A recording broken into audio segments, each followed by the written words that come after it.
Hello বন্ধুরা, welcome to my channel. আশা করি তোমরা সবাই ভালো আছো। আমিও অনেক ভালো আছি। আর আজ ছিল আমাদের বাড়ি যাওয়ার দিন। আমরা যাচ্ছি 3-4 দিনের জন্য বাড়ি। তাই ফ্রিজ একদম পরিষ্কার করে যাব, বন্ধ করে দিয়ে যাব। আর যেহেতু আমরা বাড়ি যাব, এক্সট্রা ভাত থাকলে যদি ভাত বেশি হয়ে যায়, তাই আজকে আর ভাত করিনি। কিছুক্ষণের মধ্যেই বাড়ি বেরিয়ে যাব। সেই হিসেবে দুপুরে লাঞ্চে করে নিয়েছিলাম মুড়ি আর সাথে ছাতু আর টমেটো।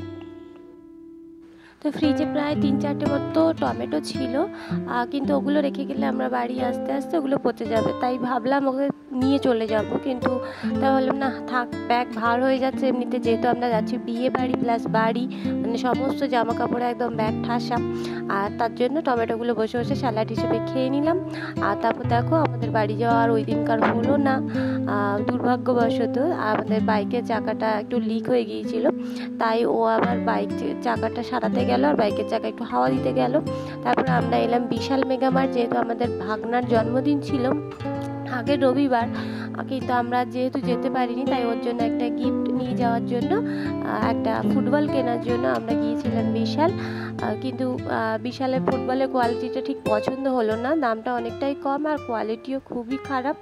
আর সেজন্য আমরা আর ফুটবলটা নিলাম না। এই একটা বল নিয়েছি, এমনি ক্রিকেটের বল, এটা নিয়েছে ওর মামা, আর ফুটবলটা আমার জন্য অর্ডার করে দেওয়ার জন্য তাই। আর তারপরে আমরা নিলাম একটা ওটস, মানে দুটো 1 কেজির ওটস মাত্র 99 টাকা পেয়েছি, অফারে ছিল। তা ওই কিনে নিয়ে আমরা বাড়ি এলাম। আর রাতে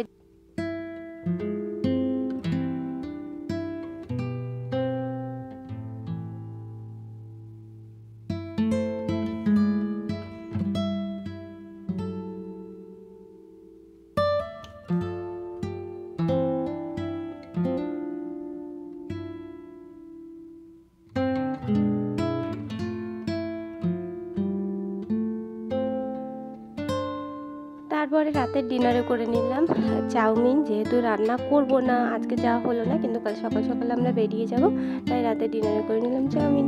তোমরা আমাদের পাশে থেকো। আসছে আমাদের বিয়ে বাড়ির ব্লগ। আমার বান্ধবীর বিয়ে আছে, বান্ধবীর বিয়ে আর এমনি বাড়িতে ছুটি কাটানো সব নিয়েই বাড়ি যাচ্ছি আমরা। দেখতে থাকো, সাথে দেখো।